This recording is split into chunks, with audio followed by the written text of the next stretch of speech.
Quem não me conhece, meu nome é Rúbia de Lorenzo, eu sou psicanalista, sou membro do Departamento de Psicanálise e eu estou aqui hoje na função de coordenar essa mesa, que vai discutir o tema cultura, consumo, moda e subjetividade.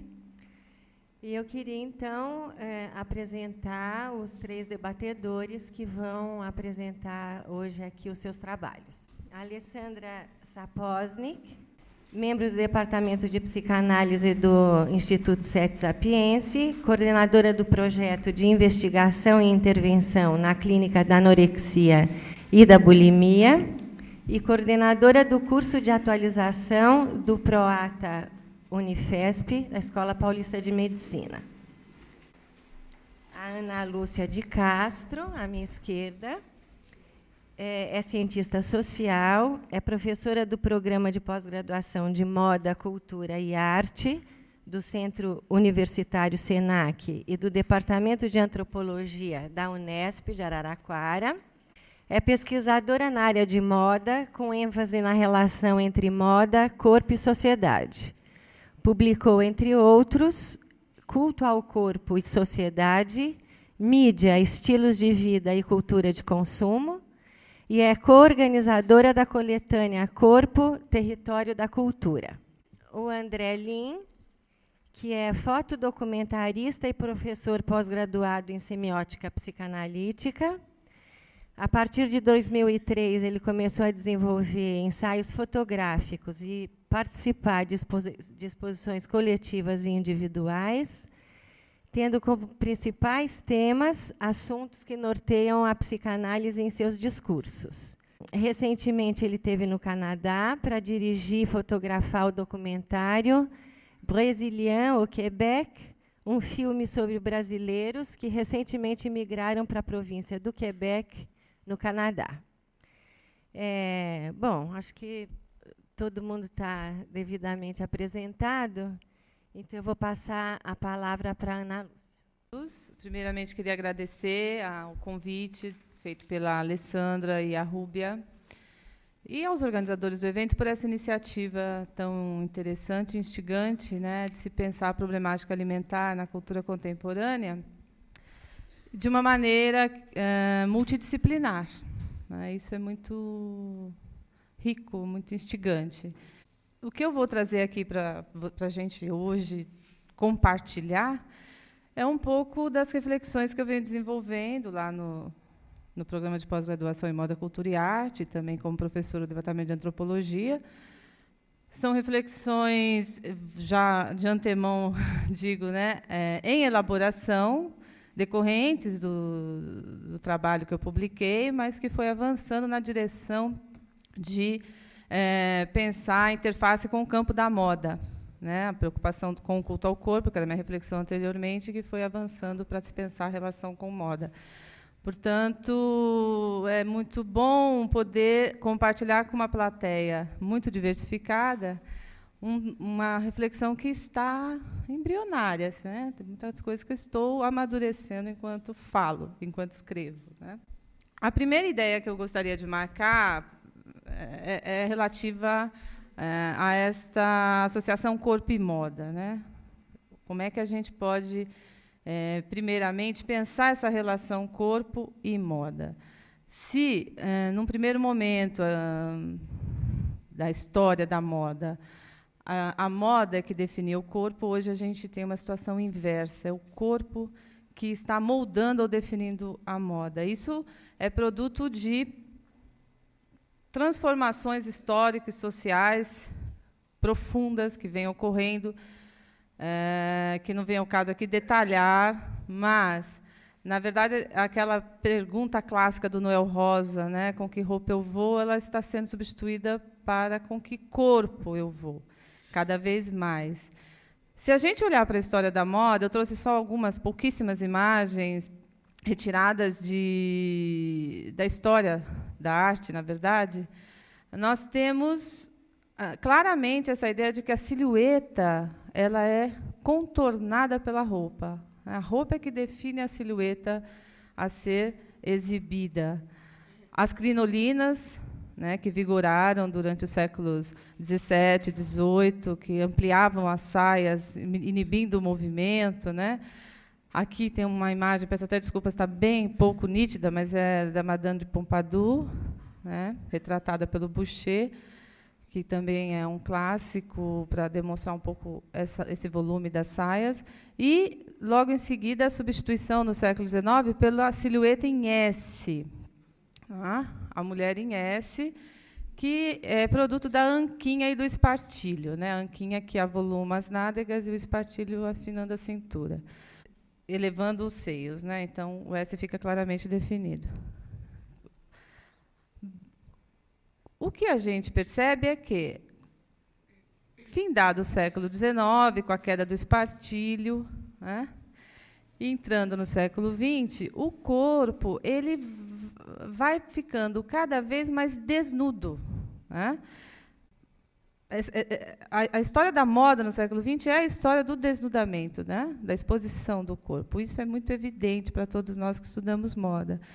E a valorização das formas retilíneas, das formas da esbeltez, da magreza, né, ela é histórica, ela não é um produto do século XX. O Jorge Vigarello tem um livro que demonstra isso, chama História da Beleza, recentemente publicado, que mostra como o corpo magro ele tendeu a ser mais valorizado que o gordo, historicamente falando. Mas o fato é que, no século XX, essa supervalorização do corpo magro alcançou uma dimensão como nunca antes foi vista. Alguns marcos históricos podem ser apontados para o entendimento da gestação dessa valorização desse corpo extremamente magro. Os anos 20, com a introdução da dieta para fins estéticos, porque até então a dieta era apenas para fins religiosos, né, de purificação religiosa, que tem a ver também com a ideia da modernidade, da modernização das sociedades urbano-industriais, que se intensificam, né, radicalizam. Os anos 50, com a explosão publicitária e o corpo como um principal veículo de difusão dos produtos, e os anos 80, sem dúvida nenhuma, com toda aquela atmosfera da geração saúde, do antitabagismo, da valorização da ecologia.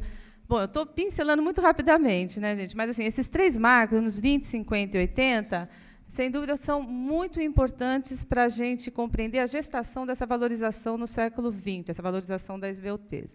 E claro que o campo da moda joga um importante peso, uma importante influência, né, nesta hipervalorização, a tal ponto que a gente tem imagens como essas, né? Essa é uma modelo da Gucci, por exemplo, né? São imagens de desfiles que de fato ocorreram, não são montagens. Chegou a um extremo de se ter na passarela um corpo quase não humano, né? Extremamente esquelético mesmo. Bem, isso é só para ter uma imagem. Dentro dessa relação corpo e moda, a gente não pode prescindir, né, de dizer que nós temos uma condição como humanos muito perturbadora, o fato de que nós temos um corpo, mas nós somos um corpo, né? Se eu perguntasse a vocês são ou estão aqui? O que vocês me responderiam? Né? Fica para depois, vamos pensando. Então, vestir o corpo é um aspecto universal da experiência humana, né? Porque a gente não tem registro nenhum de culturas humanas que tenham os indivíduos se apresentem à cena pública, né, apresentem socialmente, sem algo que revista o corpo, que sejam pedras, tatuagens, pinturas, tecidos. Não há registro de exposição do corpo nu na história humana, socialmente, né? Esse dado cultural universal, sem dúvida nenhuma, está associado à ideia de que o corpo ele é o principal espaço de construção de identidade. É a partir do corpo que as pessoas assumem, que os indivíduos assumem identidade. E como pensar isso, né, essa associação entre corpo e identidade, numa cultura como a nossa, contemporânea, fortemente marcada pelo consumo. Aí eu já passo para a segunda parte da minha exposição, que é para pensarmos a relação entre corpo e consumo, ou corpo, moda e consumo, né? É muito comum, muito recorrente, a utilização da expressão cultura de consumo. A ideia de que nós todos estamos imersos numa cultura de consumo. A expressão já está até banalizada, né? Muita gente, às vezes, profere sem pensar exatamente o que está sendo dito com isso.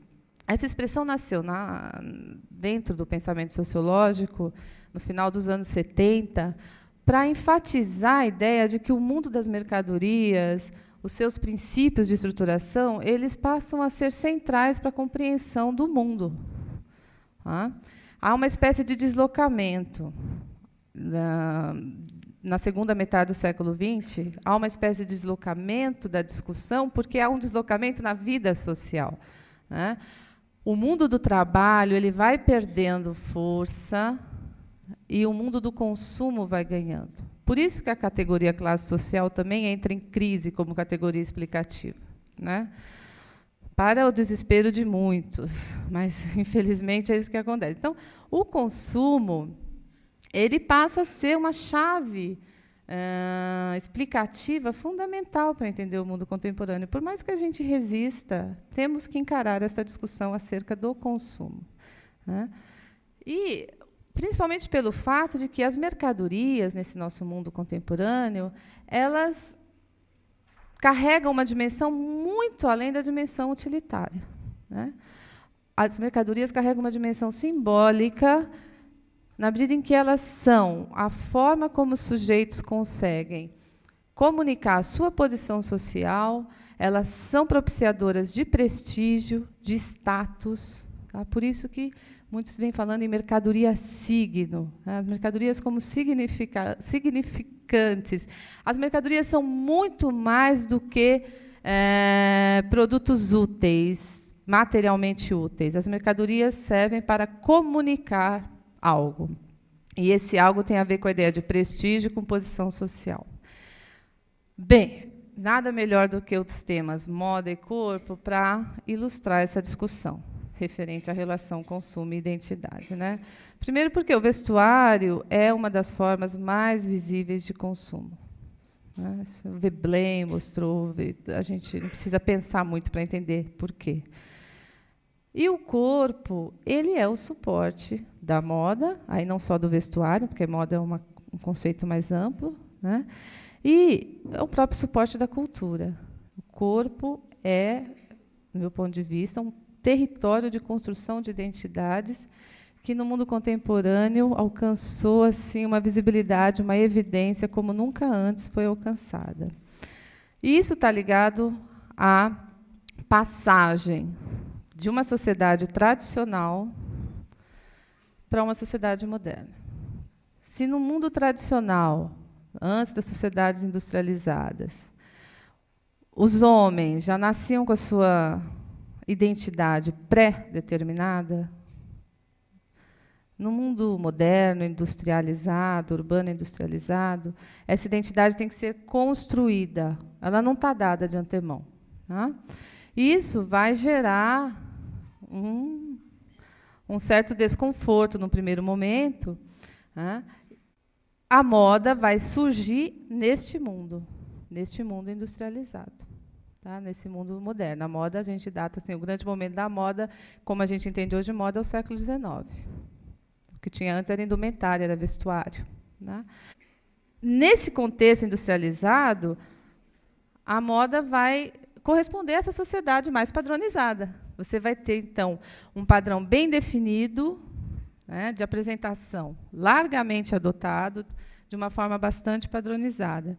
O que vai mudar na passagem para a sociedade pós-industrial, que é justamente essa passagem que eu comentei com vocês rapidamente, da virada aí de segunda metade do século XX, do pós-guerra em diante. Que essas sociedades pós-industriais, que alguns autores chamam de pós-modernas, não vem ao caso aqui discutir essa terminologia, mas essas sociedades que se gestaram na segunda metade do XX, que até hoje estão se desenvolvendo, acho que a gente vive a radicalização disso, né? São sociedades nas quais os indivíduos vão construir identidades muito fragmentadas e não mais centradas no local de trabalho, necessariamente, né? Se no passado a identidade de operário, a identidade de contador, a identidade profissional, ela era transferida para outras esferas da vida, nessas sociedades, essa identidade ela sofre fragmentações, ela é reconstruída, redefinida constantemente. Nós temos um indivíduo que carrega múltiplas identidades.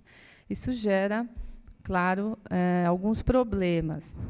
E a moda, como ela se relaciona diretamente com essas questões sociais, né, ela é uma expressão do mundo em que o indivíduo está inserido, ela é um veículo de ideias, a moda é um veículo estético e de ideias, né? Claro que ela vai, em consonância com esse mundo, também passar a ser mais multifacetada, mais plural, mais fragmentada, né? Por isso que hoje a gente vê muito em voga essa ideia de que não precisa estar na moda, basta ter um estilo. A ideia de estilo ganha muita força, né? O que não quer dizer que a gente não tenha regras muito claras do que se usar, de como se usar, em que momento se usar. Mas, sem dúvida nenhuma, hoje as pessoas têm uma liberdade maior para compor um vestuário do que no período anterior ao século, do que na primeira metade do século. Essa liberdade permite misturas antes jamais pensadas, como seda e jeans, um colar indígena e um brinco egípcio, coisas do gênero, né? Desde que componha um estilo, né? Então, a moda ela passa a ser mais fragmentada, mais múltipla, em consonância com essa sociedade. E voltando um pouco para o corpo, então, já caminhando para um encerramento, eu gostaria de lembrar um autor muito esclarecedor para pensar o contemporâneo, que é o Anthony Giddens, que tem um trabalho sobre modernidade e identidade. E, nesse trabalho, ele vai colocar que o corpo ele vai assumir uma centralidade muito grande na vida contemporânea, porque a noção de estilo de vida vai ganhar força e as opções de estilo de vida, né, o planejamento da vida, ele vai se centrar muito no corpo, vai passar necessariamente pelo corpo. É como se, diante de tanta fragmentação, que é produto dos processos tecnológicos, né, dos desenvolvimentos, principalmente tecnológicos, diante de tanta fragmentação, diante de tanta efemeridade, diante de tantos impactos decorrentes da aceleração do ritmo da vida, o indivíduo voltasse para o seu corpo como uma forma de dominar algum território mais seguro. Então, a anorexia, a bulimia, esses transtornos alimentares que estão estudados e estão presentes no mundo contemporâneo, eles são, na verdade, uma faceta, né, desse processo mais amplo de retorno do indivíduo para o seu corpo, na busca de achar um sentido, na busca de encontrar uma direção e uma construção de sentido para a sua trajetória individual. Então, isso é um pouco o que eu falei, né, que é essa centralidade assumida pelo corpo e pelo culto ao corpo na cultura contemporânea é uma resposta, né, a essa instabilidade, fragmentação e efemeridade que marcam o mundo social atual. Agora, a gente também tem que perceber que o discurso ele nunca é assim tão monolítico, né, ele nunca é tão unidimensional, ele carrega contratendências, também como estratégias mercadológicas, mas eu acho que a gente, como analista, né, da cultura contemporânea, precisa estar atento a essas contratendências. Na última temporada de desfiles europeia, da verão 2007-2008, Gaultier e Galliano trouxeram para as passarelas uma espécie de manifesto anti-anorexia. Então, eu trouxe só 2 imagens para vocês verem um pouco dessa contratendência, né, que foram as gorduchinhas desfilando, né? Rechonchudas, bastante sexy também, né? O campo da publicidade também vem utilizando desta reação, né? Porque a publicidade ela está instrumentalizando isso. Essa campanha da Real Beleza, da Dove, causou muita polêmica. Não vem ao caso aqui agora também. A gente pode, talvez, no debate, conversar sobre isso, vamos ver. Mas, de qualquer maneira, ela é expressão de uma contratendência, mesmo que para fins mercadológicos, e mesmo que essas mulheres, de fato, não correspondam à maioria das mulheres reais ainda, né? Que isso é uma outra discussão, não são corpos assim tão presentes no cotidiano, aproximou um pouquinho só mais, né? São reações. E aí, diante disso, gente, eu gostaria só de lançar algumas questões. Fica difícil a gente sustentar a concepção de um consumidor passivo, uma espécie de idiota cultural. Isso, sem dúvida alguma. É vítima das classes superiores. Os consumidores eles não podem ser resumidos a segmentos de mercados, com ações regulamentadas, totalmente pela ordem social. Embora haja, sem dúvida nenhuma, a intenção do controle, a intenção da regulamentação. Agora, admitir a existência da intenção do controle não significa admitir que o controle exista e não elimina a pergunta sobre o que as pessoas fazem com esse controle. Eu acho que essa é a principal pergunta. Então, sem desconsiderar esses mecanismos de controle e coerção, é importante a gente se perguntar como é que as pessoas selecionam estilos com base na sua própria noção de identidade, jogando uma luz mesmo para o sujeito ativo e produtor de sentido. É nesse terreno aí muito escorregadio, muito tenso, do não consenso que eu estou atuando atualmente, porque eu não fico com a posição dos objetivistas e nem dos subjetivistas, eu fico no meio do caminho buscando entender como é que as pessoas estão expressando suas identidades no mundo contemporâneo, a partir do corpo e da moda. Lembrando que estilo é uma palavra que indica tanto o equilíbrio entre a coletividade da moda e a personalidade individual, como também indica a garantia da possibilidade de cada um se identificar com os outros e, simultaneamente, ser único. Então, a própria ideia de estilo já trabalha, já opera, nesse terreno intermediário aí entre coerções e liberdades individuais. Era isso que eu queria dizer. Não sei se ficou muito atropelado, o tempo é curto, mas eu acho que eu consegui. Muito obrigada e fica aberto.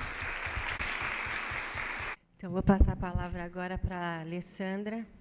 Bom dia. Eu vou apresentar um trabalho que se chama Desenhos de uma Geografia do Desejo, sobre tatuagens e outras intervenções no corpo. Posso ficar aqui? Bom, para começar, eu trouxe algumas imagens para vocês. Cena 1. Horário de saída de um cursinho pré-vestibular. Muitos adolescentes, alguns grupos, alguns casais. Conversas, risadas, muito barulho. Alguns fumam um cigarro, outros tomam uma cerveja. Estéticas e estilos variados. Os desencanados, os arrumadinhos, os hippies, os modernos.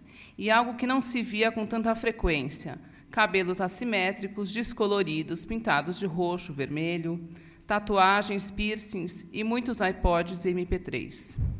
Cena 2. Uma praia no final de semana.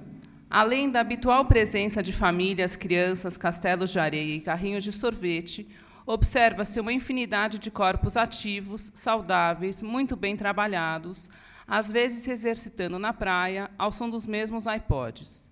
Há uma certa dificuldade em determinar a qual faixa etária pertencem essas pessoas. Todos parecem pertencer à categoria dos jovens. E, novamente, só que agora, de forma mais explícita, a presença de tatuagens. Dragões, serpentes, desenhos tribais, ideogramas orientais, pequenas estrelinhas, os nomes dos filhos tatuados. Cena 3. Um festival de música eletrônica. Um grande grupo de jovens dançando ao som de uma música produzida digitalmente. Uma sonoridade sem palavras, onde predomina o ritmo BPM, isto é, batidas por minuto. Uma referência, talvez, ao ritmo das batidas do coração. Os movimentos são aleatórios, cada um parece encontrar o ritmo de seu próprio corpo. Diversas tendas, lembrando um grande acampamento cigano em dia de festa. Cada uma delas tem o seu chefe, personificado na figura do DJ, que comanda seu grupo com a excelência de um grande maestro. Um mosaico de cores revelado nos trajes coloridos e modernos que se mesclam com acessórios que remetem a uma estética de acento tribal e sadomasoquista. Botas de couro preto, correntes, inúmeros piercings, alargadores de orelha e tatuagens coloridas. Então, agora eu vou passar para vocês uma sequência de imagens. São imagens, em geral, sobre tatuagem. Esse é um grande tatuador. Essa é uma revista importante da área da tatuagem. É a tatuagem no mundo da moda. Essa tatuagem, espartilho e piercing junto. Tatuagens são frases, tudo posso naquele que me fortalece. Os corpos da praia. O Popeye. Cenas do filme Livro de Cabeceira.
Após muitos anos, o meu texto se chama Desenhos de uma Geografia do Desejo sobre tatuagens e outras intervenções no corpo.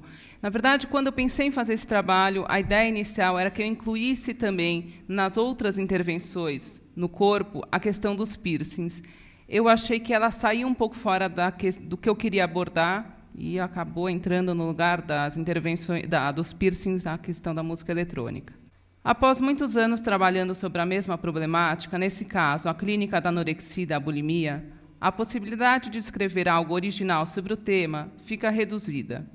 Primeiro, porque muitos outros já o fizeram, e bastante bem. Segundo, porque a capacidade de se preservar um olhar fresco do explorador, que se aventura por territórios desconhecidos, também se encontra diminuída. E é nessa hora que o explorador se distrai e passa a observar o entorno. Foi da observação de um certo entorno que surgiu a ideia para esse trabalho. Essas zonas compõem um cenário mais amplo, funcionam como um pano de fundo revelador daquilo que podemos chamar de manifestações da cultura jovem atual. O uso do termo cultura jovem me pareceu apropriado, uma vez que contempla as diversas expressões culturais e subjetivas tanto dos adolescentes quanto dos adultos jovens. Philippe Jamet aponta para a emergência de uma nova classe de jovens, onde cada vez fica mais difícil distinguir a passagem da adolescência para a vida adulta. O autor atribui essa dificuldade a um certo afrouxamento dos lugares geracionais, a uma fragilização do manejo dos limites e interdições, em benefício do aumento das exigências narcísicas. Passemos, então, ao mapeamento desses territórios. O primeiro diz respeito à presença cada vez mais marcante da prática da tatuagem nos corpos contemporâneos. Corpos desenhados, coloridos, ilustrados, marcados, sugerindo que a pele se transformou em uma tela branca, sobre a qual os sujeitos da nossa cultura escolhem o que irão projetar. Assistimos à transformação do corpo em um corpo-mensagem, corpo-isca. Um corpo que cada vez menos passa desapercebido e que nos obriga, de maneira quase inevitável, a dirigir nosso olhar aos estímulos visuais provenientes dos corpos alheios. As marcas corporais, como as tatuagens, a moda e uma certa estética sadomasoquista, os corpos anoréxicos e sua imagem impactante e os corpos obesos transbordantes são apenas algumas referências ao excesso de corpo em nossa sociedade. O corpo parece ter perdido sua dimensão de intimidade, de resguardo. Ele, antes de tudo, se mostra. E, além de se mostrar, ele se encontra em constante movimento. O sujeito contemporâneo é errante, ele se desloca em um ritmo contínuo, quase sem parada. É, portanto, a partir dessa questão do ritmo que se delineia o segundo território com o qual desejo trabalhar e que proponho que seja tomado como o fundo musical de nossa discussão, a música eletrônica. A música eletrônica, produto da mudança da era industrial para a era da tecnologia, se transformou em um fenômeno de impressionante extensão, sendo legítimo representante da cultura clubber ou da cultura raver. O techno, uma das variantes da música eletrônica, nasce em Detroit como uma resposta elaborada por uma geração de jovens herdeiros das carcaças da antiga fábrica da General Motors. A fábrica fecha suas portas e, no seu lugar, surge a música. Som maquinal, de batidas muito marcadas, que por vezes evoca a memória de ritmos tribais primitivos. É uma música que se abstém das palavras. Alguns críticos pouco simpatizantes desse tipo de música afirmam que a música eletrônica prescinde do afeto. Talvez seja uma crítica apressada, uma vez que o afeto parece estar presente de uma outra maneira a ser trabalhada mais adiante.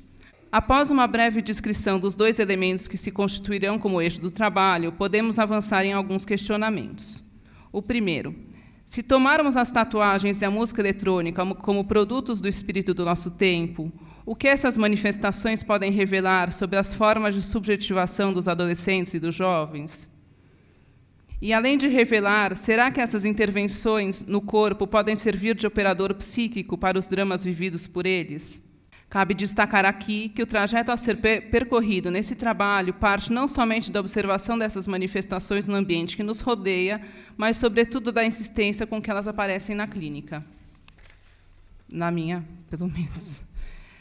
A minha atenção se volta para pacientes que encontram, sobretudo na tatuagem, uma maneira simbólica de inscrever e, por vezes, elaborar algo da própria subjetividade e do próprio desejo.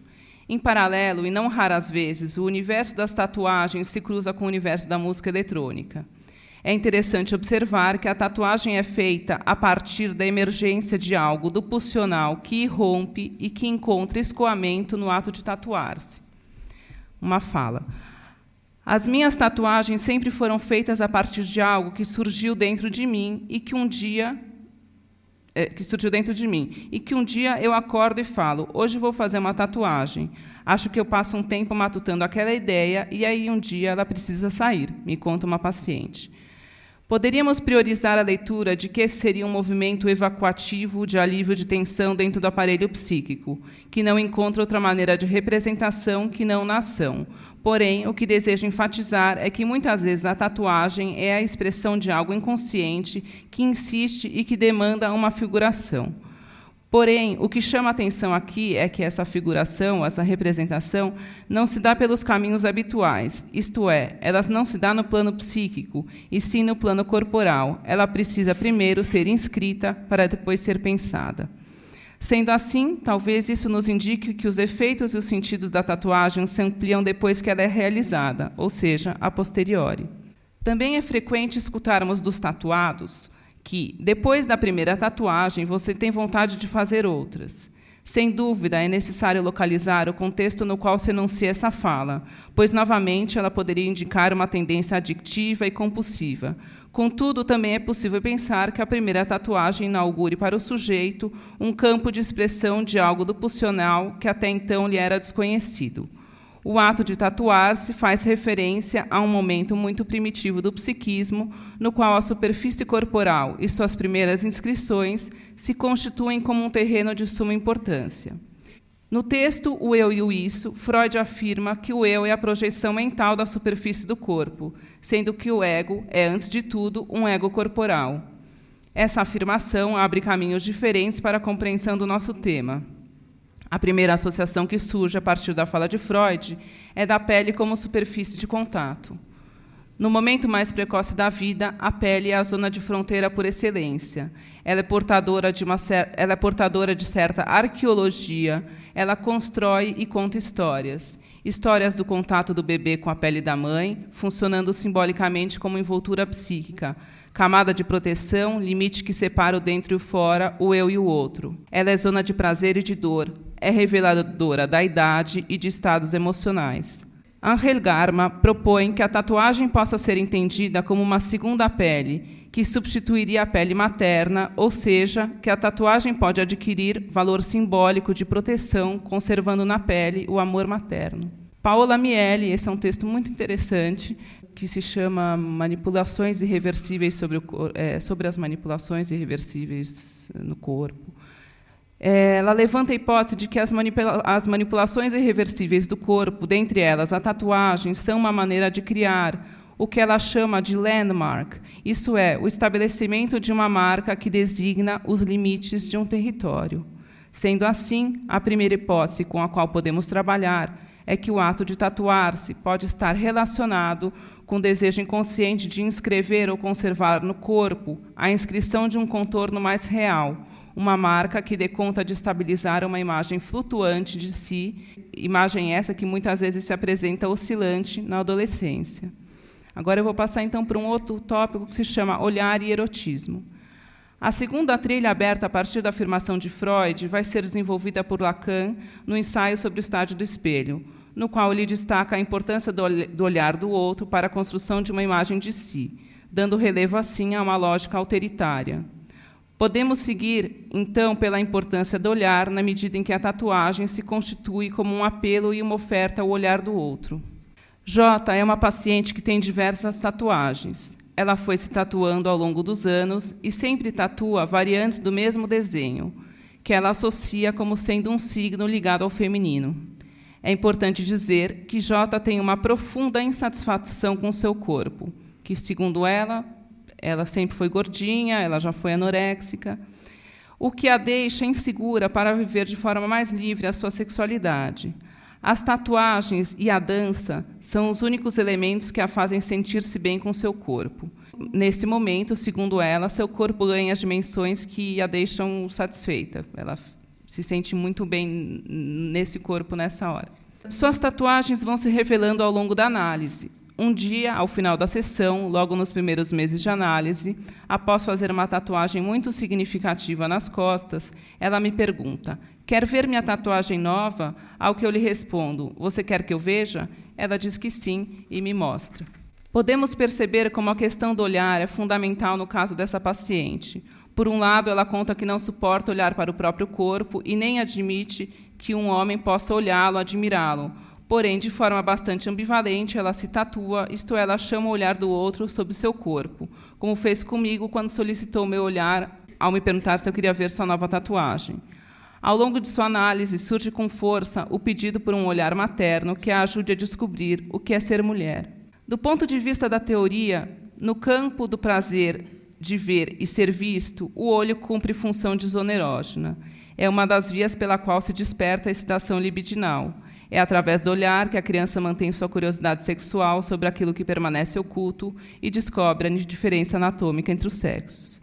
Inaugura-se aqui a possibilidade de se pensar a dimensão erótica da tatuagem, na qual podemos destacar a importância da pulsão escópica para o desenvolvimento do erotismo, trabalhada por Freud no artigo A Pulsão e seus Destinos. Eu cito aqui um trecho pequenininho de um livro muito bom, que eu recomendo, quem me recomendou foi a Renata Caiafa, chamado Tatuajes, uma mirada psicoanalítica, um livro que, enfim, trata a questão de uma forma muito interessante. Então, eu destaco aqui alguns elementos importantes para se compreender a experiência subjetiva de tatuar-se. Ela vai falar, então, da possibilidade de olhar-se a própria tatuagem, o prazer de autocontemplação, ser olhado, prazer de exibir-se, ou olhar para outras tatuagens. Nesse caso, o ato da tatuagem erogeniza o corpo, revestindo de prazer certas zonas do corpo. Ela pode funcionar como um investimento libidinal, que nos leva a pensar se as zonas tatuadas transformam-se em zonas erógenas demarcadas. O próximo item eu vou chamar de o tatuador. Toda tatuagem é portadora de uma narrativa na qual, muitas vezes, o tatuador tem uma função importante. Transcrevo a seguir parte de uma conversa informal de alguém que me contou uma história sobre suas tatuagens. As primeiras tatuagens que eu fiz representam coisas muito boas que eu vivi na minha adolescência e que eu quis guardá-las comigo. As outras vieram depois. Pode parecer uma bobagem para alguns, mas eu realmente acho que existe alguém no mundo que é a sua alma gêmea. Eu não acho que você necessariamente precise ter uma relação que passe pelo sexual com essa pessoa. E, num dado momento da minha vida, eu encontrei a minha alma gêmea, e ele era um tatuador. Aí ele passou a me tatuar. Então, as outras tatuagens que eu tenho falam dos diferentes momentos do meu amor por ele. O primeiro aspecto que me chama a atenção no relato é a necessidade de se conservar no corpo a memória de experiências vividas. A tatuagem representa, para algumas pessoas, a possibilidade de eternizar algo relativo à própria história, como se essas inscrições funcionassem como uma espécie de banco de memória. Essa expressão é utilizada pela Sylvia Heisfeld.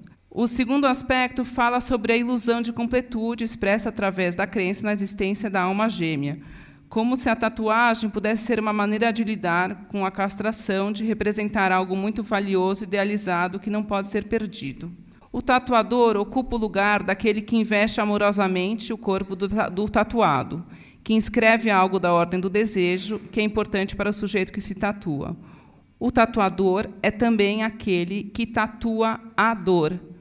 Com sua agulha, penetra a pele do tatuado, lembrando aqui que o masoquismo é um dos componentes da pulsão sexual. Conforme abordei em outro trabalho, denominado Marcas Corporais e Formas de Subjetivação, sobre tatuagens e condutas de automutilação, a experiência da dor confere existência e protege o sujeito de uma dor mais profunda. E agora desejo fazer uma interrupção no tema das tatuagens para retomar aquilo que designei como fundo musical do trabalho, a música eletrônica. Penso que não foi por acaso que, ao começar a escrever esse trabalho, fiz uma associação do tema das marcas corporais com esse tipo de música. Realmente não estava nos meus planos, me veio como uma associação. A minha hipótese é de que o ponto de cruzamento entre ambos os fenômenos passa pelo corpo. A música eletrônica não é uma música feita para se escutar parado, na intimidade das residências ou dos teatros, propiciando um estado de introspecção mais contemplativo, facilmente reconhecido pelos apreciadores da música clássica. Talvez em decorrência da ausência das palavras, o que gera uma certa perda de referências, da presença das batidas repetitivas e do fato dela ser produzida a partir de uma máquina, ela é um tipo de música que convoca o corpo ao movimento. Não sei se é correto pensar assim, mas talvez o corpo seja justamente o elemento que se coloca no lugar das palavras. A música eletrônica é uma música somática. É o corpo que se expressa através da dança com movimentos muito pessoais e sem nenhuma referência explícita a um estilo de dança. Retomando a questão do afeto, citada no início do trabalho, eu não penso que a música eletrônica prescinda do afeto.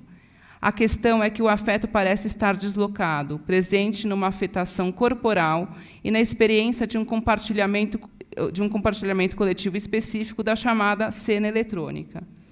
Ela é uma espécie de música das massas, música para se escutar, ou melhor, música para se estar coletivamente, onde o próprio DJ assume o lugar de um líder. Esse tipo de música e de ambiente porta um caráter paradoxal, uma vez que ela é um ritmo que leva ao mesmo tempo ao isolamento e ao compartilhamento. Ela propicia, em quem a experimenta, a possibilidade de se estar isolado no meio de muitas pessoas, diluído no meio da massa, e, ao mesmo tempo, coloca as pessoas em contato, algumas vezes através de laços efêmeros, porém intensos, ainda que seja só por aquela festa, revelando assim um certo movimento de fechamento e abertura. Certamente, as drogas sintéticas, como o êxtase, jogam um papel importante, porém não determinante, na minha opinião, para que essa configuração de estar junto e separado ao mesmo tempo se dê. Me pergunto se esse não é um pouco o movimento no qual os sujeitos contemporâneos vivem hoje em dia, num certo movimento errante, típico dos povos nômades, onde o que predomina é a experiência e o tempo presente. Walter Benjamin, em seu ensaio A obra de arte, na época da reprodutibilidade técnica, aponta que os desenvolvimentos tecnológicos díspares, tais como a luz elétrica, o telefone, os automóveis, o cinema e a fotografia, têm em comum, o que eles têm em comum é a produção de uma violenta reestruturação da percepção e da interação humana, a experiência do choque, do risco corporal e do instante. Ainda que essa tenha sido uma análise sobre a era moderna, ela me parece muito válida para os dias atuais. Gostaria de encerrar com uma citação de Simone Pereira de Sá acerca da importância da noção da experiência na obra de Walter Benjamin. A noção de experiência, um dos temas recorrentes da obra de Benjamin, é fundamental nesse contexto. Ao contrário de seus interlocutores da Escola de Frankfurt, críticos radicais da indústria cultural e da experiência do entretenimento, Benjamin recusa-se a se render à afirmação sobre a falta de sentido da modernidade. E, em outro texto repleto de sugestões, chamado Experiência e Pobreza, Benjamin lida de forma magistral com a questão fulcral de seu presente. Por um lado, ele quase lamenta que não seja mais possível para os modernos experimentar o mundo a partir de um sentido comum, fornecido pela organização social comunitária e seus ritmos lentos e orgânicos fundados na tradição e na transmissão. Ficamos mais pobres de experiência, é sua constatação. Entretanto, antes que esta constatação se transforme na nostalgia de um passado ideal, Benjamin avança, dialetizando esse conceito negativo de barbárie, na afirmação de que, sim, ainda é possível construir um outro tipo de experiência estética, um outro tipo de ser e sentir, com base nessa pobreza de experiência produzida a partir do choque, da velocidade, dos cortes e rupturas bruscas, do risco corporal e do instante. Era isso que eu tinha para falar.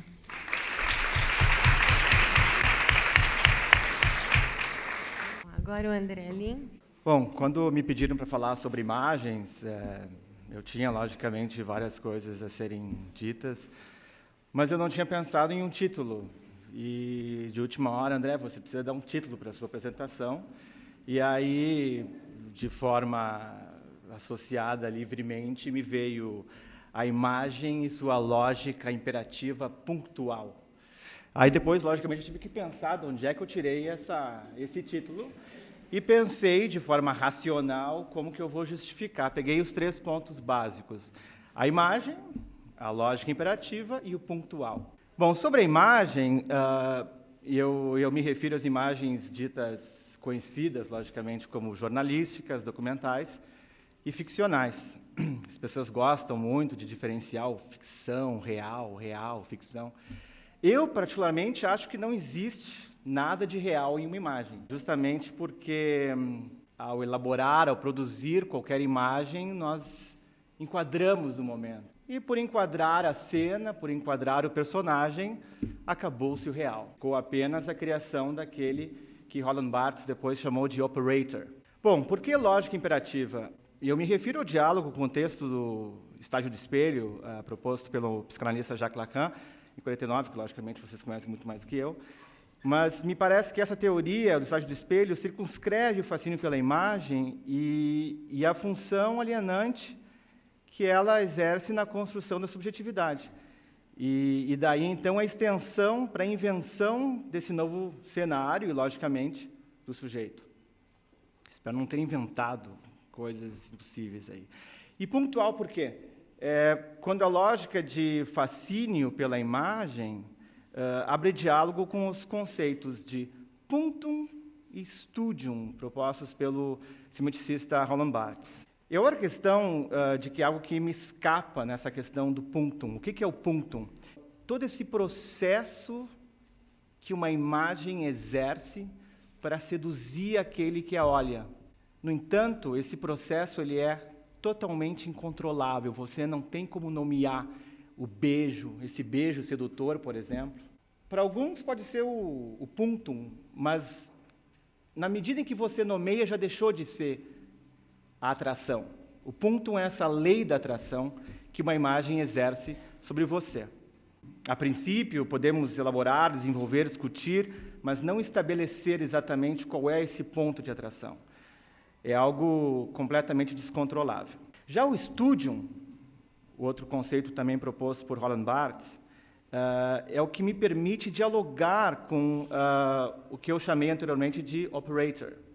É o studium que dá vida a essa imagem, na medida em que eu nomeio o cinza, o beijo, os carros, Paris, em 1950. Na medida em que eu nomeio, eu consigo me reconhecer como spectator. Então, nós temos aí duas questões, o spectator e o operator. Pegamos essa imagem, então, do Robert Doisneau, um francês que foi para as mãos de Deus em 94, e eu pergunto, essa foto, ela é real ou ela é ficcional? Real ou ficcional? Real ou ficcional. Por que ficcional? Esse é um dos beijos mais deliciosos que eu já vi na minha vida, e ao mesmo tempo um dos beijos mais falsos que eu já vi na minha vida também. Falso. Esse beijo, na verdade, ele existiu, mas não existiu. Ele foi criado. Ironicamente, foi descoberto essa criação no final da década de 80, quando chegou um impostor lá dizendo: eu era o modelo dessa foto, eu era a pessoa fotografada, nunca recebi um tostão por essa imagem que foi comercializada no mundo inteiro. Logicamente, já era um bom senhor, né? E o Robert Doisneau foi obrigado a mostrar o recibo que recebeu dos dois modelos posados em 1950. Então, logicamente, foi uma grande decepção para aqueles que trabalham com o documentarismo, com o jornalismo, com o que nós chamamos de hot news. Então, por isso eu digo, um dos beijos mais deliciosos, mas não existiu, não tem nada acontecendo ali. Apenas uma imagem. Bom, essa outra imagem é de um fotógrafo que se chama... Bom, isso aqui vocês estão... O que isso tem a ver com moda, né? Não tem nada a ver. Mas isso aqui é só para introduzir depois a questão da relação da identificação com a imagem real e ficção. Bom, essa foto se chama Morte de um Soldado Legalista, que retrata a Guerra Civil Espanhola. E o capa tinha uma frase super interessante, que é a seguinte: se as fotografias não são suficientemente boas, é porque não se está suficientemente perto. E, curiosamente, ele morreu em um campo minado. Ele morreu em 54, e numa mina, estando, logicamente, suficientemente perto. E o que eu quero dizer com Punctum é que essa imagem, ela esteticamente não diz nada, né? Ela é ali, mas ela tem algo que te atrai, que é justamente a morte desse soldado. Ela te seduz, ela te faz sofrer, mas esteticamente é ali aquela coisa fria, preto e branco, aquele chão ali cinzento, desértico, mas é esse punctum que te punge, que te chama e que te faz ser seduzido pela imagem. Tá? Isso que eu quero dizer com o punctum. Ele não requer palavras, então você é capaz de sentir sem colocar palavra alguma. Uma outra imagem que eu gosto muito do Cartier-Bresson, que se chama Behind the Gate Saint-Lazare, que foi feita em 32, atrás da estação Saint-Lazare. Né? Esse autor é conhecido pelo conceito de instante decisivo, né? Na medida em que a imagem se forma na frente da câmera pelo instante fugaz. Então, aqui não é o fotógrafo caçando a imagem, e sim a imagem caçando o fotógrafo, e o fotógrafo tendo a pontualidade de enquadrar o momento naquele instante decisivo que Bresson insistiu tanto. Né? E uma outra frase que eu gosto muito dele é: mais do que tudo, ansiava por capturar nos limites de uma fotografia toda a essência de uma situação que estivesse no processo de se desenrolar diante de meus olhos. Essa é uma outra imagem que eu gosto muito do André Kertész, que na verdade tinha o nome de Andor Kertész, ele é húngaro, mas sempre teve uma relação muito forte com a França, e o nome traduzido, logicamente, André. Eu gosto muito dessa imagem porque o André ele brincava muito com as questões de espelhamento e reflexo, né? Ele é de um brincalhão, ele nunca conseguiu se dedicar muito a jornalismo, documental, criação, ensaio, o cara viajava horrores. E essa foto aqui é justamente um exemplo de quanto o cara viajava. É uma imagem que você olha primeiramente e fala: o que é aquilo? É uma baleia? O que é um bicho? Aí depois você vê que é a imagem refletida, em segundo plano, que é a imagem refletida de uma mulher, né? Então, ele faz essa brincadeira da aparência com uma possível reinvenção. O nome dessa foto é Distorção. Bom, essa é uma outra imagem de um ator, na verdade, do fotógrafo quem vos fala, se chama Esperando na Luz. Eu acho interessante essa foto, modéstia à parte, eu acho interessante justamente pelo ponto que ela me traz, que era algo que me foi revelado apenas após eu revelar a imagem. Porque eu estava fazendo um ensaio sobre o cotidiano das estações de trem em São Paulo, e, logicamente, quando você faz o ensaio, você pega personagens, você pega contexto, você pega a arquitetura, enfim. E aqui era uma foto simples, eu fiz do outro lado da plataforma, com uma tela e tudo mais, mas quando eu revelei, e era na época ainda fotografia analógica, me veio a imagem dessa criatura aqui. Jesus, o que acontece com ela? Que simplesmente me atordoa, e era algo que eu nem percebi quando eu fiz a imagem. É isso que eu chamo de punctum. Eu não sei se vocês tiveram a mesma sensação que eu, mas eu olhei, a primeira coisa que me veio foi a cara dessa mulher, né? E eu lamentei o que acontece na vida dela. Eu fiquei triste com a foto, eu fiquei triste. Esperando uma luz. E é isso que eu chamo de punctum, é o que você não nomeia, é o que você sente. Agora, lógico, o que eu posso chamar de studium? É o contexto, são as pessoas, a estação, é o preto e branco romântico da estação de trem em São Paulo, né, que hoje pintaram com uma cor, uma aberração, aquele bege absurdo. Antes era muito mais bonita, né? Bom, essa foto, também de minha autoria, ela diz respeito a um ensaio sobre homoerotismo.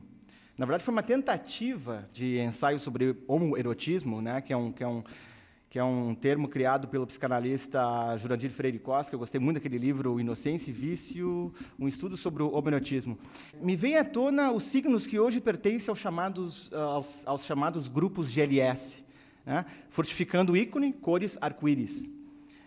Ironicamente, o guarda-sol foi posicionado na minha frente, e o máximo que eu fiz como fotógrafo foi aproximar os dois signos, as costas malhadas do cara, ali na praia do Rio de Janeiro, em Ipanema, e o guarda-sol colorido, que já tinha as cores do arco-íris, né? Não tem nenhuma função de Photoshop aqui. E por que isso? Para ilustrar apenas essa temática que se diz atual, né? Como consequência, tais signos colores já induzem a uma percepção sobre o assunto dessa imagem. Ao contrário do punctum, eu consigo descrever. Ao contrário do punctum, o conjunto de signos remete a uma concepção homoerótica, né? Arco-íris gay, gay arco-íris, GLS, etc. e tal. Essa concepção, a partir do conjunto de signos, revela o que eu anteriormente me referi ao studium. Ele informa, representa, dialoga com as minhas intenções. Eu tinha claro aqui, bem claro, o que eu queria fazer. As cores mais as costas saradas. Completamente ao contrário da imagem anterior. A partir desse studium, vocês podem argumentar, reclamar, julgar, dizer que não é isso, você está estereotipando, né? Mas sempre compreendê-las, ou, em outras palavras, compreender a minha intenção, né? A cultura da foto é um contrato feito, querendo ou não, entre eu, que criei, e a ideia que eu tenho sobre o imaginário de quem consome tais tendências. Tendências, quando eu falo consumir, é vivenciar a cultura homoerótica. Um outro exemplo de cultura homoerótica por conta dos padrões ditados pela indústria para tal público. Bom, essa outra imagem aqui, por exemplo, falando sobre studium, falando sobre ideia de quem está operando. É possível decifrar a intenção, por exemplo? Vocês conseguem decifrar a intenção de quem fotografou, de quem fez a foto? A mim, particularmente, não é nada especial, mesmo que eu tenha sido eu mesmo fiz a foto, mas não tem nada especial. Eu não acho nada especial nessa foto. No entanto, quando eu mostro essas fotos, as pessoas ficam, que interessante isso aqui, mas o que tem de interessante? Eu não sei o que tem de interessante. Mas me parece mas tem um diálogo doido que na hora eu nem vi que tinha entre a imagem da modelo Calvin Klein com a transeunte. Então, o que eu quero dizer com essa questão de reação é o seguinte: a mim, particularmente, não é nada especial, mas algo que satiriza o tamanho e a reação dessa que passava. O olhar, a diferença, a indiferença das roupas, a postura, né? Todos os elementos que juntam formam um terceiro sentimento pontual da sensação. Essa foto também acho que não tem nada de especial, só que ela sobrepõe a imagem do corpo, ditando algo para aqueles que estão ali embaixo assistindo, literalmente assistindo essa imagem. E quando a imagem parte para o publicitário?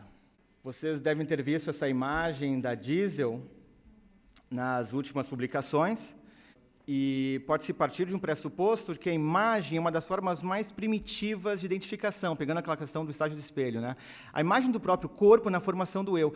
Eu faria a interrogação se esta linha de raciocínio não contribui para repensar a problemática do corpo como também um espelhamento da imagem de um eu ideal, a partir de uma imagem publicitária. Então, como? Temos aqui os signos, né, dos jovens sedutores, magros, deliciosos, a espuma, a erotização, a calça caindo, aquela palmeira, aquela areia, praia. Está aqui colocado em uma imagem a reinvenção desse corpo que eu havia suposto, da saúde, do bronzeamento, das relações amorosas, do romantismo, etc. Agora eu pergunto, Kátia, por que eu tenho que ter o corpo bronzeado, essa barriga aqui, isso aqui?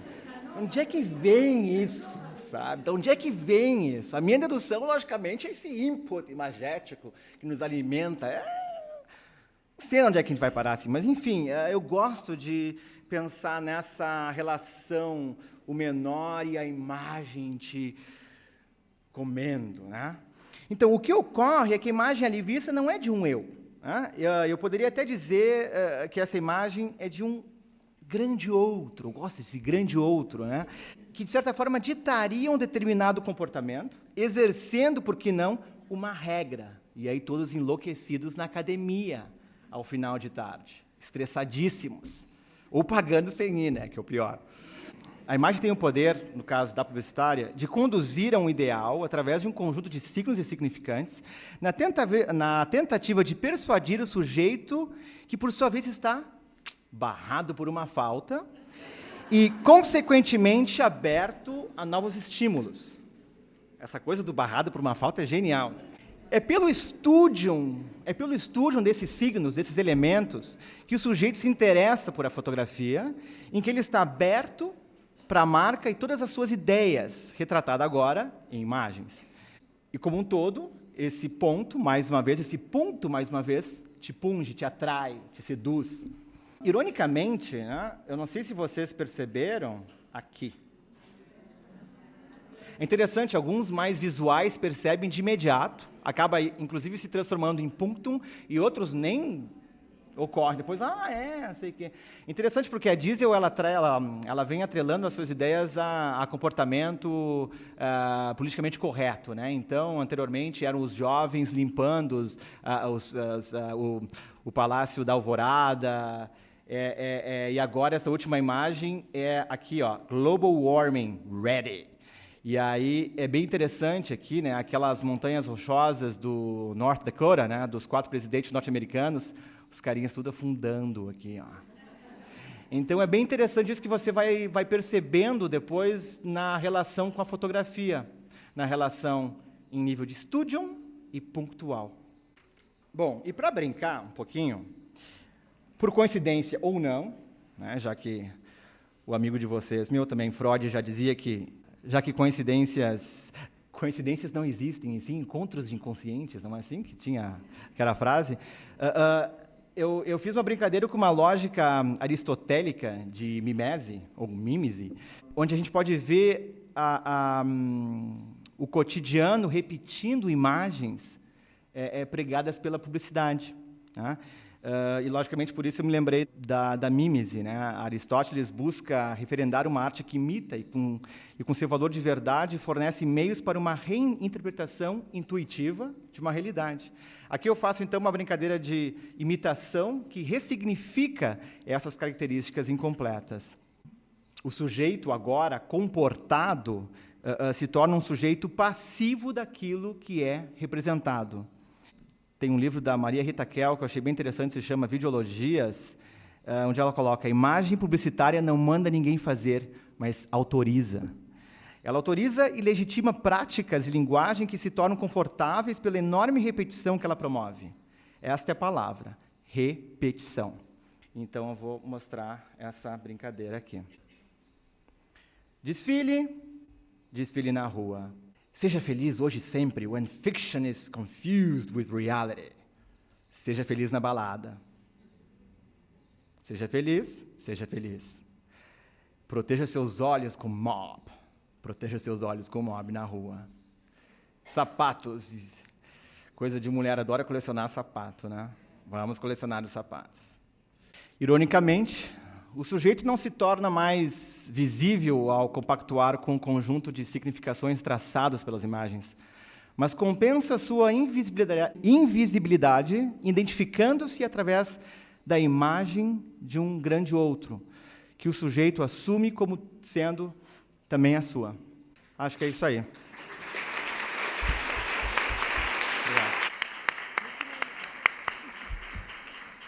Eu adorei os trabalhos, achei muito bons.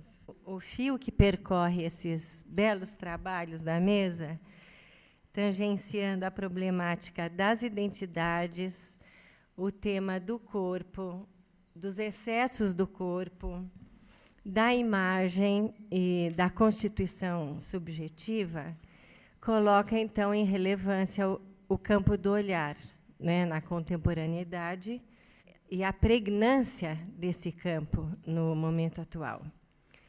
E eu acho que, com esses temas, formas tão distintas, né, pelos autores dos trabalhos, eu acho que a gente tem um material bastante rico para começar o nosso debate de hoje. Está aberta a nossa discussão. Retomar uma questão que a Alessandra colocou, de que a tatuagem faria uma primeira marca, uma primeira inscrição, né?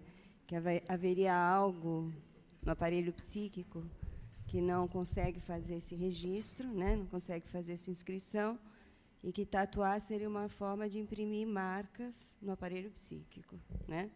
Por uma via de deslocamento.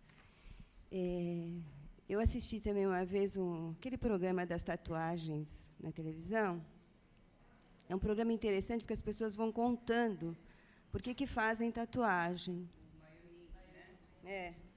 E uma vez eu vi um marinheiro que tinha se aposentado da Marinha, e ele fez um relato de que ele estava tatuando uma espécie de uma âncora, que era um símbolo da Marinha Americana, e que ele nunca pensou em fazer uma tatuagem, mas que agora que ele tinha se aposentado, ele queria fazer parte desse grupo.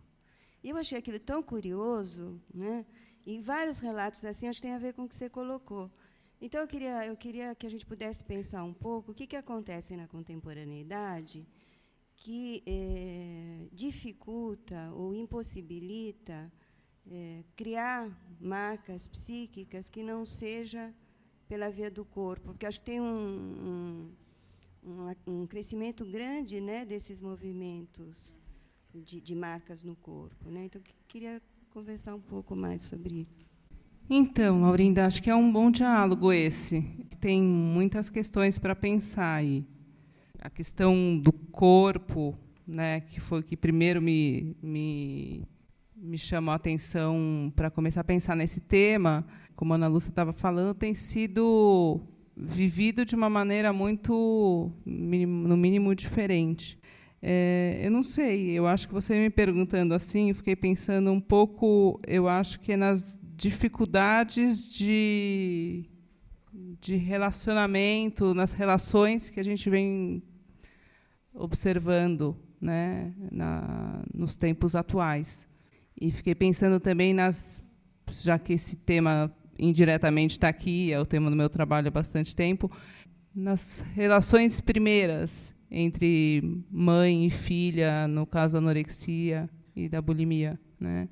Acho que falam de alguma dificuldade importante não só de se inscrever, acho que, no fundo, são relações onde o outro tem muita dificuldade de perceber, né, onde a mãe tem muita dificuldade de perceber o que está se passando com o seu bebê, né? Então, não sei, queria te escutar um pouco também, estou pensando.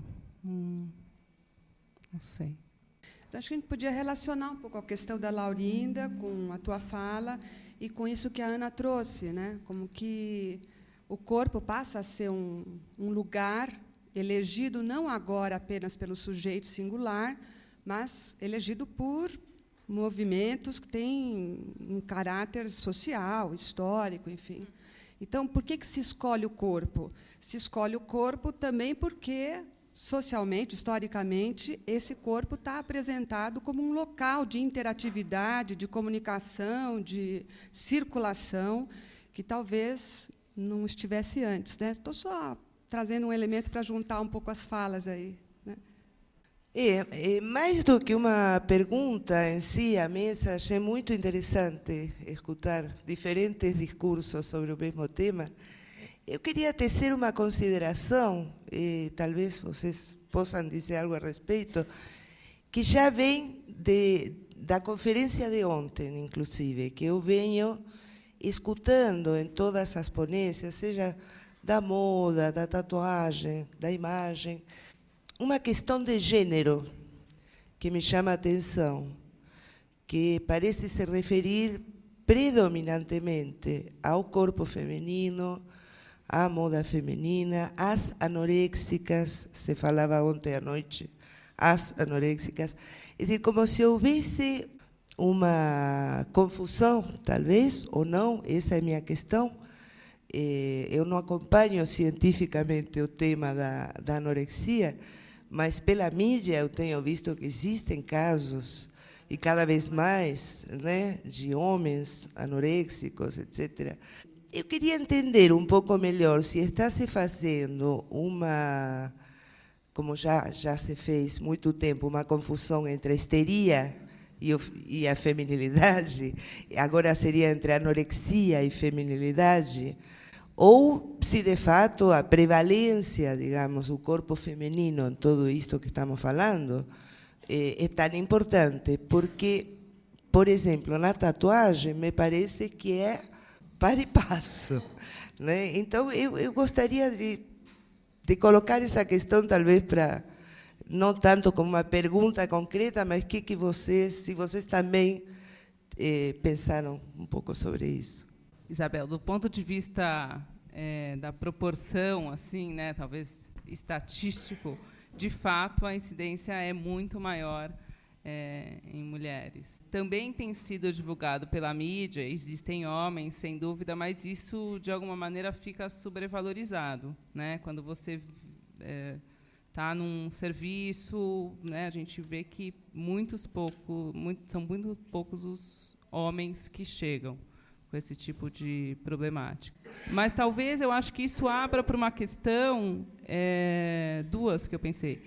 Uma é porque será que o corpo feminino é o corpo sobre o qual incide, então, de forma mais presente, essa questão dos transtornos alimentares, né? A questão do controle sobre o corpo feminino, enfim, o que tem no feminino que precisa ser controlado. Acho que por hora aí era isso. Eu queria só fazer um comentário. Eu achei muito interessante a questão colocada, porque esses temas todos sempre são muito associados ao universo feminino, né? Moda, corpo, consumo de cosmético. O que a gente tem concretamente de pesquisa sobre essa discussão, o fato de que há um crescimento muito grande por parte do universo masculino, pelo crescimento no interesse em consumo de produtos cosméticos. Inclusive, isso se observa pelas páginas da revista Playboy, por exemplo, né? Tem um estudo sobre isso, que o volume de publicidades voltadas para produtos cosméticos voltados para o homem é muito grande, cresceu recentemente. Então, isso é só um dadinho assim, que vai somando. Então, acho que dá para a gente acreditar que tem um movimento de ampliação ou de inclusão, talvez, dos homens neste universo. O que, de alguma maneira, joga água para aquela hipótese de que a questão da evidência do corpo ela é muito geral, atravessa gêneros, atravessa classe social, atravessa gerações, né? Ela está presente em todos os segmentos, esse culto ao corpo, né? Eu tive informação recente que abriu uma clínica, né, de anorexia voltada para o público masculino, lá na Um ambulatório, um ambulatório, desculpe, as confusões. Então, isso também é um outro dado super relevante. Então, acho que dá para a gente ficar com isso como dado concreto, né? Agora, dá para fazer algumas especulações, né? Algumas hipóteses. Eu acho assim, que o fato do corpo feminino sempre ter sido muito mais usado até pela publicidade, muito mais divulgado, evidenciado, está ligado ao voyeurismo feminino também, né? A mulher, ela também vê, gosta de ver, sente prazer ao ver o outro corpo também, feminino, né? E isso explica um pouco porque que em páginas de revistas masculinas e femininas é o corpo feminino que está. Então, tem o dado do voyeurismo e essa ideia de que a construção da identidade de gênero passa por esse voyeurismo, né? A identidade específica de gênero feminino passa por aí e por essa relação com o seu corpo. São especulações, assim, para a gente ir somando e tentando achar um caminho para uma reflexão. Tá? Tem uma pergunta do telão para o André e para a Alessandra. Qual a ponte com a análise do discurso? A imagem como discurso e corpo? Livremente eu não sei. Livre. Agora, dá para conversar sobre isso. E eu diria que o meu ponto sobre a imagem é que nós somos reféns justamente por essa lógica do punctum, né? Nós não temos controle sobre aquilo que é ditado na imagem. Nós podemos falar sobre os signos, nós podemos falar sobre os elementos colocados e julgar, elaborar, racionalizar, mas nós não temos controle sobre o que é impulsionado. E no momento que nós não temos controle, me parece bem lógico ser refém disso que é imageticamente colocado à sua frente. Eu começaria a pensar por aí. Se é algo que te punge, se é algo que te seduz, e você é incapaz de nomear, apenas repetir, superficialmente julgar, me parece mais um início coerente até mesmo para tentar, quem sabe, evitar essa suposta escravização, essa imagem através de uma forma diferente de administrar as imagens que lhe chegam. Seria o único ponto que eu colocaria. Eu também, talvez numa associação livre, pensei um pouco nos vários discursos sobre o corpo. Você falou, né, o discurso da moda, o discurso da mídia. Eu fiquei pensando no discurso dos adolescentes e no discurso materno, como tendo uma importância fundamental a constituição desse corpo. Pensando também que, muitas vezes, a gente observa meninas que chegam, quando contam o início da sua anorexia, da sua bulimia, muitas vezes a partir de uma troca adolescente ou de uma fala materna sobre o próprio corpo, né, e o que isso produz. E é uma fala materna que não é única e circunstancial, obviamente já vem sendo construída, esse discurso já vem sendo construído desde muito antes, e como essa questão vai ficando sensível também no discurso da cultura, quer dizer, uma coisa que se articula com a outra, né, algo do subjetivo que, obviamente, se articula com o que está na cultura. Acho que eu pensei um pouco nisso. A Alessandra falava de manifestações da cultura jovem. E foi muito engraçado, porque as imagens que vocês mostraram, além de me remitir ao momento, me remitiram a Woodstock, as tendas, por exemplo, me remitiram a Elvis Presley. Eu sou da geração, com 13 anos, fanática, de um homem que recebia críticas da sociedade deslavadas pela forma em que a sexualidade aparecia, pela forma em que se movimentava, pela forma em que debochava de alguma coisa que devia ficar nas paredes da intimidade. Então, cada vez que se trata esse tema, eu fico com muito... Bom, e os Beatles, em toda a sua exaltação, ao uso dos alucinógenos, etc., etc., que também foram marcas de uma geração. E, às vezes, continua sendo. Então, uma coisa que me preocupa sempre que tratamos esse tema é essa questão de não incorrer no campo do preconceito. No campo do preconceito, no sentido de poder ver aquilo que é estranho e diverso, aquilo que pertence a um certo grupo, inclusive a um certo grupo etário, uma faixa etária, como aquilo que é o destoante ou aquilo que tem que ser expulsado e rejeitado. Para mim, o acento fundamental está colocado no excesso, não no fenômeno. Acho as tatuagens lindas, desculpem, uma rosa bonita em um tornozelo, às vezes, em uma menina jovem, me parece um acto delicado e não necessariamente uma patologia. Entanto, quando vejo um corpo totalmente tatuado e onde as marcas da representação, como já disseram vocês, em vez de estar impressas no psíquico, estão impressas no corpo, penso que é no excesso que aparece a disrupção e o conflito. Então, eu acho que a anorexia é um problema no excesso. Não penso que a mulher magra é necessariamente, ou a mulher que faz ginástica, é necessariamente um produto de uma sociedade alienada. Acho que todos fazemos ginástica e todos gostamos de ser vistos como alguém bonito. Então, eu acho que a tirania e o excesso é aquilo que pode ser estudado como fenômeno patológico, mas não em si o fato. Não sei se está claro. Então, eu queria acentuar um pouco isso, que me lembrou muito a Woodstock, me lembrou muito a Elvis Presley, e as críticas que, na época, também esses fenômenos com que esses fenômenos foram marcados.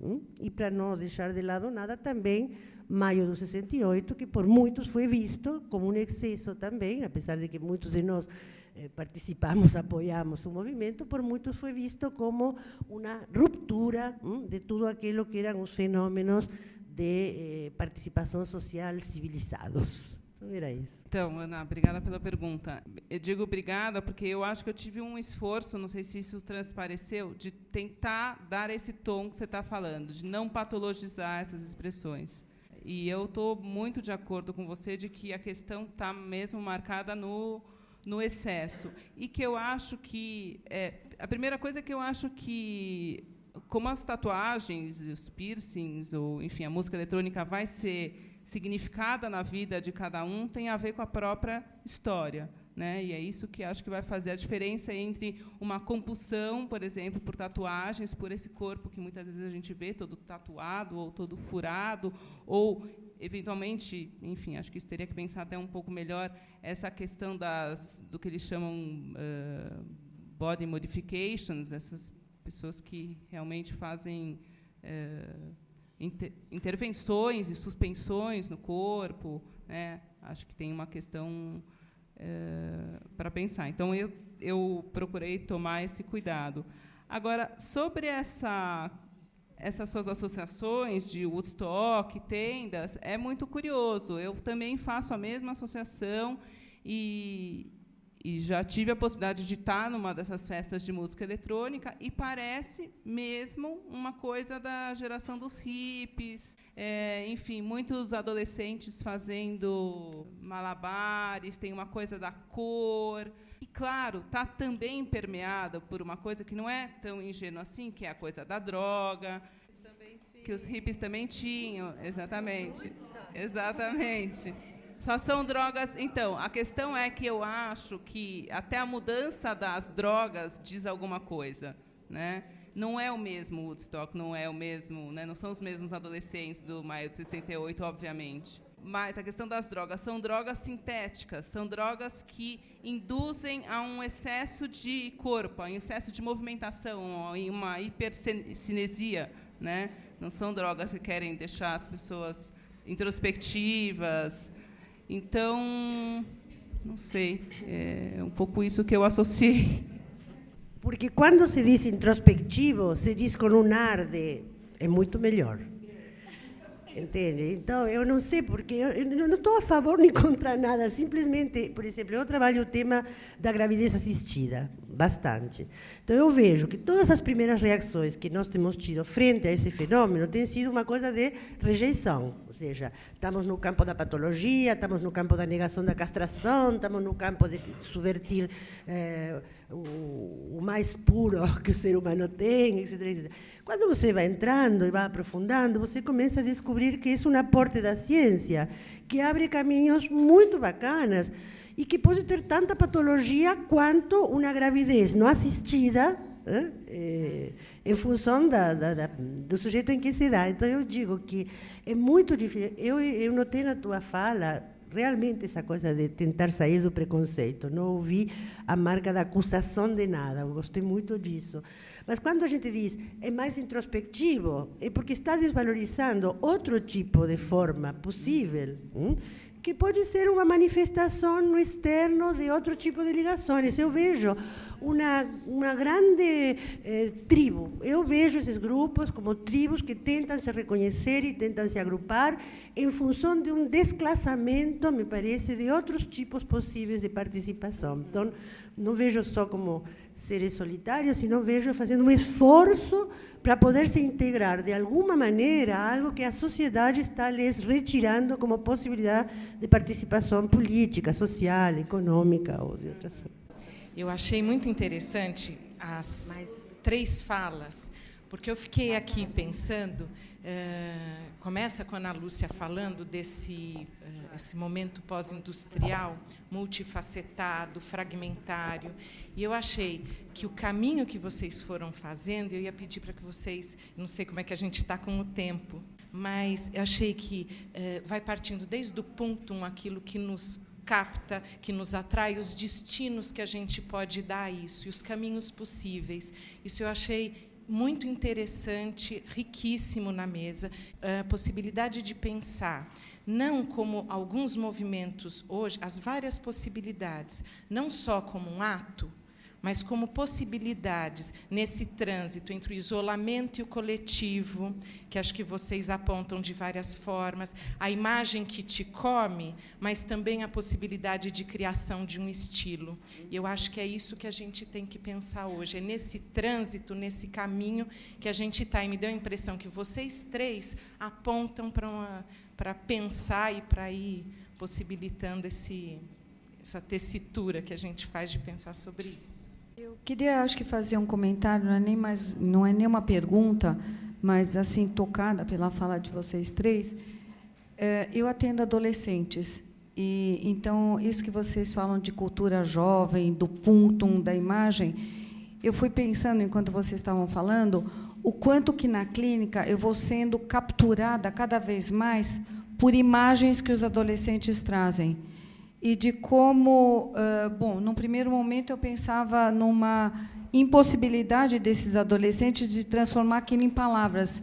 Quer dizer, tem quase que uma cultura do monossílabo. Rolou, normal, pois é, e aí, colega, é assim mesmo. Então, eu fui pensando sobre isso e vendo que cada vez mais eu sou convocada na clínica a reagir a punctums, né? Há imagens que me são trazidas ou de tatuagens, ou de piercings, ou de cortes, às vezes, né? Uma adolescente que se corta com compasso, e de como, cada vez mais, as minhas intervenções têm que ser respostas a essas imagens tão instantâneas que me são trazidas, que convocam para um posicionamento, às vezes, até corporal. Você tem que se levantar, você tem que ver, você tem que olhar, porque a tatuagem está lá embaixo. E exige toda uma outra intervenção que não é da ordem da palavra, que é da ordem também do movimento, da imagem. Então, eu estava pensando isso nas intervenções que eu tenho feito na clínica, de como transformar isso também em palavras, né, de como colocar isso na ordem do discurso.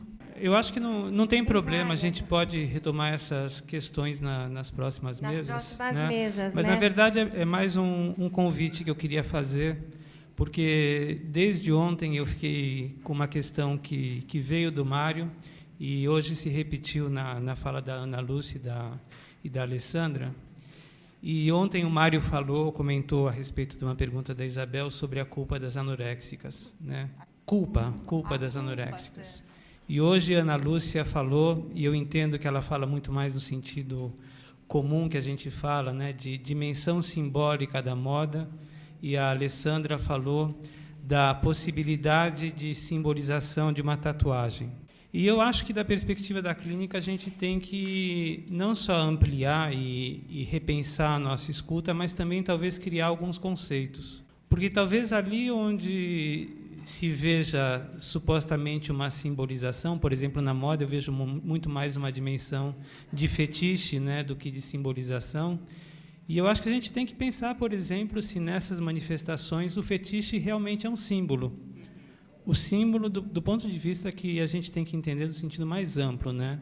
Quer dizer, se ele é simbolizável, ou seja, transformável numa outra coisa, ou é alguma coisa que captura. E eu acho que, do ponto de vista da escuta que a gente tem na clínica, isso faz toda a diferença. Ou se não somos nós que tentamos, assim, desesperadamente atribuir um significado para algumas vivências que, infelizmente, para a pessoa não tem significado. Então, na verdade, ligando a questão da culpa, ligando a questão do símbolo, né, eu acho que talvez nas próximas mesas a gente possa pensar um pouco isso. Do que é que a gente está falando? E se a nossa escuta, naturalmente e tradicionalmente marcada por uma escuta muito mais neurótica, né, ela é suficiente para justamente lidar com essas manifestações que eu acho que estão aquém da organização neurótica, né? Quer dizer, isso é clássico, todo mundo sabe, mas a gente, às vezes, escorrega um pouco, né, nessas confusões que não são só conceituais, eu acho que elas são clínicas, muitas vezes. Enfim, vamos continuar.